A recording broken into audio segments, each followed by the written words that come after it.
Kalyan Singh ji diary maintain करते थे।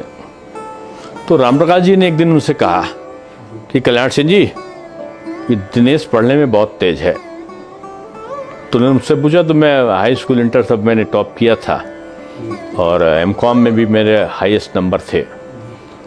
तो उस समय मैं नया लेक्चरर समझिए मैं बन गया था। और तो उनका इतना छोटा लड़का यूनिवर्सिटी में पढ़ाता है। तो उनका कि रामप्रकाश जी के लिए तुम कैसे करते? रामप्रकाश जी ने बताया कि मैं कुछ शहरों का, लखनऊ आसपास जगहों का इससे डेटा मंगवाता था, बहुत अच्छा लाता था। तो कल्याण सिंह जी ने मेरे लिए कहा कि तुम जाओ।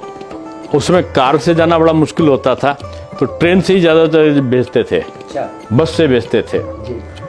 और मुझसे अलग अलग जिलों में, अलग अलग विधानसभा में कि किसी नेता से जो प्रत्याशी उससे मत पूछना, बाकी लाओ कि कौन दूसरे दल का प्रत्याशी कौन है, हमारे दल का प्रत्याशी कौन है, दूसरे का प्रतिद्वंदी कौन है।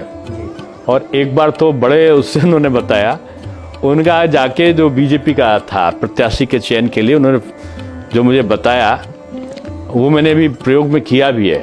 अच्छा। उन्होंने मुझसे कहा कि देखो, विपक्षी दलों से भी दोस्ती करके जो विपक्षी दल के दो नेता वो अपनी पार्टी से असंतुष्ट हों या कुछ हों, अच्छा कैलकुलेशन रखते हो, कोई एक शहर का पत्रकार हो या जो टीचर हो या कोई हो जो राजनीति में दखल रखता हो, प्रशासन से जुड़ा हुआ व्यक्ति कोई हो, और एक पार्टी में ऐसा व्यक्ति जिसको पद ना मिला हो और वो असंतुष्ट तो हो लेकिन पार्टी के प्रति निष्ठावान हो, और सबकी आलोचना करता हो। ये बात मुझको बड़ा अजीब सा लगा।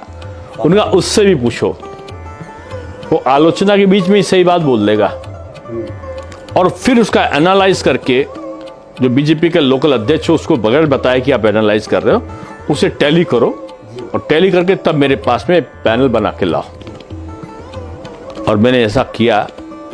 उन्होंने सीट वाइज डायरी बनाई और एक एक सीट पर उन्होंने बहुत समय तक का डिस्कशन किया और उनके पास और लोगों से भी कलेक्ट किए हुए आंकड़े थे और उनके स्वयं के अनुभव के आधार पे जो लोगों से बोलते थे वो आंकड़े थे। उन्होंने टैली करने के बाद मुझे आज भी याद है, उन्होंने रामप्रकाश जी से कहा, रामप्रकाश जी आपने बहुत अच्छा लड़का दिया मुझे। अच्छा। मैं तो इसको समझता था कि ये क्या करेगा, ये पढ़ने पढ़ाने वाला लड़का, लेकिन इसने जो कलेक्ट करा वो मेरे पास भी वही आंकड़े लगभग थे।